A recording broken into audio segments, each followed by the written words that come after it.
ఒక కుక్క కాటు ఒక పెద్ద విషయం కాదు అని అనుకుంటే అదే రాబిస్ అనే ప్రాణం తీసే వ్యాధి మొదలవుతుంది. భారత్ లో ప్రతి సంవత్సరం 20,000 మందికి పైగా రాబిస్ వల్ల చనిపోతున్నారని WHO అంచనా వేసింది. కేవలం 2025లోనే ఢిల్లీలో 35,000 కంటే ఎక్కువ జంతువుల కాటు కేసులు రిపోర్ట్ అయ్యాయి. వీటిలో ఎక్కువ శాతం వీధి కుక్కల కాట్లే. రేబిస్ నియంత్రణ కోసం వేల సంఖ్యలో ఢిల్లీ హైకోర్టు వీధి కుక్కలను పట్టి షెల్టర్ లో పెట్టాలని ఆదేశించింది. అయితే కొన్ని ప్రాంతాల్లో ప్రజలు కుక్కల దాడులతో విసిగి హింసాత్మకంగా చంపుతున్న ఘటనలు కూడా బయటపడుతున్నాయి. దీని విన్న జంతు ప్రేమికులు చెబుతున్నది ఏంటంటే కుక్కలను చంపడం చట్టవిరుద్ధం మాత్రమే కాదు, మానవత్వానికి విరుద్ధం కూడా. వారి అభిప్రాయం ప్రకారం యానిమల్ బర్త్ కంట్రోల్ ప్రోగ్రాం ద్వారానే సమస్యకు శాశ్వత పరిష్కారం లభిస్తుంది. అంటే కుక్కలకు వందీకరణ చేసి రాబిస్ టీకాలు వేయించాలి. అంతర్జాతీయ ఆరోగ్య సంస్థ WHO కూడా ఇదే విధానాన్ని సూచించింది. ప్రస్తుతం జరుగుతున్నది ఏంటంటే ప్రభుత్వానికి ఒకవైపు ప్రజల భద్రత సమస్య, మరోవైపు జంతు హక్కుల సమస్య.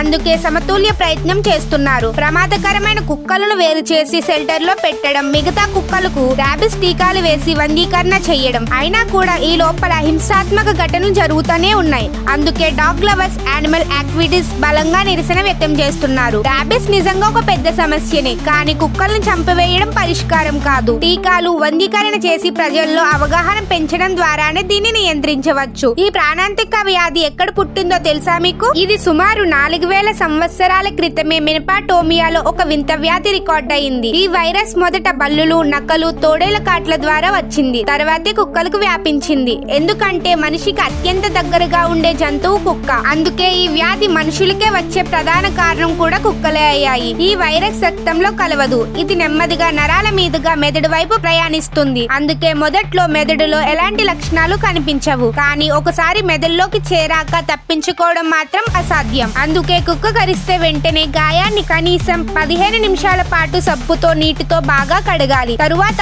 ఆలస్యం చేయకుండా దగ్గరలోని ఆసుపత్రికి వెళ్లి రాబిస్ ఇంజెక్షన్ వేయించుకోవాలి. ఒక టీకా వేస్తే ఒక జీవితం కాపాడుకోవచ్చు. మన తప్పుల వలన మన భవిష్యత్తు చీకటిలోకి వెళ్ళకూడదు. ఈ వీడియో అందరికీ తెలిసేలా లైక్ చేసి షేర్ చేయండి.